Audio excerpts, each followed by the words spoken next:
Hello everyone, welcome back to the lecture. तो यहाँ पर हम थर्मोडायनेमिक्स का एक छोटा सा क्वेश्चन सॉल्व करने वाले हैं just to build your concept. तो यहाँ पर एक रिएक्शन गिवन है जिसके लिए delta H R not given है। ये क्या होता है? Standard heat of reaction given है। ठीक है, ये वैल्यू दी है। अब पूछ रहे हैं find the standard heat of formation for the above reaction. चार ऑप्शन आपको गिवन है, चारों में से कौन सी हीट होगी, कौन सी स्टैंडर्ड हीट ऑफ फॉर्मेशन होगी फॉर द अबव रिएक्शन। अब आप में से कई बच्चे कहेंगे कि मैम जो ये गिवन है ना -178.3, यही थर्ड ऑप्शन सही है, यही इसका क्या है, हीट ऑफ रिएक्शन है, फॉर्मेशन है।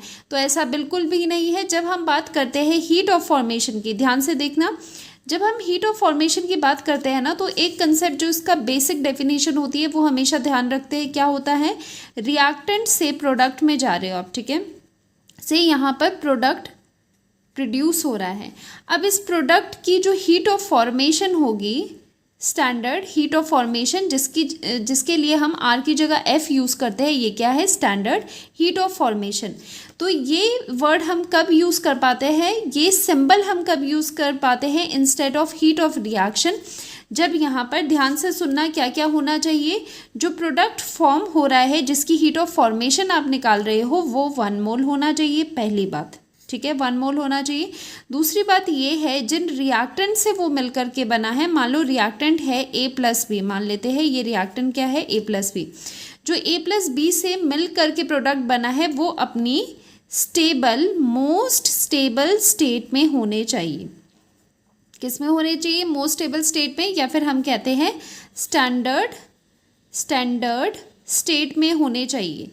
अभी स्टैंडर्ड स्टेट या मोस्ट स्टेबल स्टेट कौन सी होती है? जो भी कॉन्स्टिट्यूएंट एलिमेंट्स होते हैं जैसे वो अपने नेचुरली अकर करते हैं, स्टेबल स्टेट में अकर करते हैं, वो ही उनकी स्टैंडर्ड स्टेट होती है। तो यहाँ पर 1 मोल होना चाहिए प्रोडक्ट, और यहाँ पर उनकी अपनी स्टैंडर्ड स्टेट में होने चाहिए एलिमेंट्स जिससे ये बन रहा है।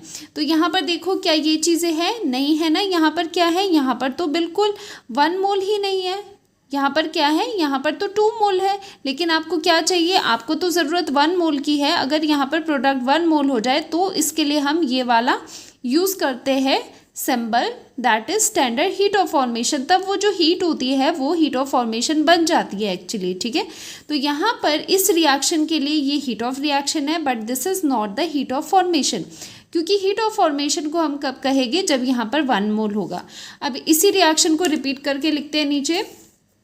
अब देखना है यहाँ पर क्या लिखोगे आप? H2 गैस है, गिवन रिएक्शन लिख रही हूँ। ब्रोमीन लिक्विड फॉर्म में गिवन है, गिव्स टू 2HBr, और इसके लिए आपको गिवन है डेल्टा नॉट HR। ठीक है, स्टैंडर्ड हीट ऑफ रिएक्शन आपको गिवन है। अब किसी तरह से अगर हम ये करें, क्योंकि आपको heat of standard heat of formation किसकी निकालनी है? HBr की निकालनी है। किसी तरह से अगर हम इसका 1 मोल यहाँ पर बना देते हैं तो हमारा बिल्कुल काम बन जाएगा। तो क्या करेंगे? इस पूरी रिएक्शन को हम क्या करेंगे? मल्टीप्लाई करेंगे हाफ से। जब आप इसको हाफ से मल्टीप्लाई करते हो तो रिएक्शन बन जाती है half of H2 gas plus half of bromine जो कि लिक्विड फॉर्म में है, और यहाँ पर आ जाता है हाफ करके HBr। तो बन गया ना 1 मोल। अब यहाँ पर क्या है? यहाँ पर 1 मोल प्रेजेंट है इसका HBr का। ठीक है, स्टैंडर्ड अगर आपको हीट ऑफ फॉर्मेशन निकालनी है उसके लिए 1 मोल होना चाहिए, और जिससे ये बन रहा है जो उसके रिएक्टेंट्स है वो अपनी स्टैंडर्ड स्टेट में होने चाहिए। हाइड्रोजन अपनी मोस्ट स्टेबल स्टेट में कैसा होता है? गैसियस स्टेट में है, तो वो है प्रेजेंट।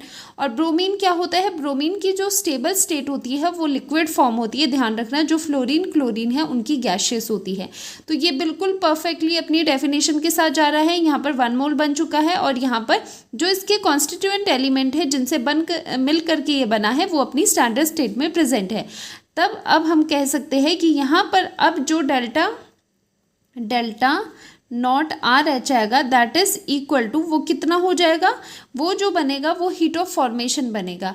अब एक और चीज़ है, यहाँ पर आप पूरी रिएक्शन को हाफ से मल्टीप्लाई कर रहे हो तो क्या होता है? जो ये एंथैल्पी होती है that is an extensive property जो कि अमाउंट पे डिपेंड करती है। तो यहाँ पर अगर आप मल्टीप्लाई कर रहे हो हाफ से तो ये भी मल्टीप्लाई हो जाएगी पूरी टर्म हाफ से।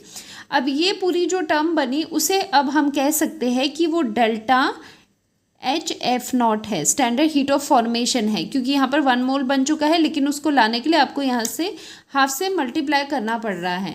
सो यहाँ पर जो हीट ऑफ फॉर्मेशन बनेगी delta H0F is equal to half of standard heat of reaction. ये हमें गिवन है, कितनी वैल्यू गिवन है, -178 -178.3, इसका हाफ कर लेंगे, क्या आ जाएगा -39.15 किलो जूल पर मोल। ओके, तो छोटा सा क्वेश्चन था ये, जस्ट इसमें क्या देखना था आपको, यहाँ पर आपको ये सिंपली आप यहाँ पर भी सॉल्व कर सकते थे, मैंने आपको यहाँ पर इलेबोरेट करके बताया है, आप यहाँ पर डायरेक्टली भी कर सकते थे।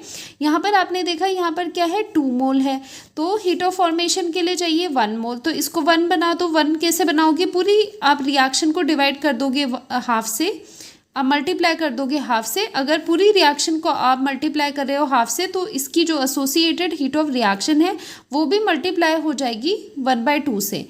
तो ये करके इसका हाफ कर लेते तो सीधे आंसर आ जाता है आपका सेकंड। ठीक।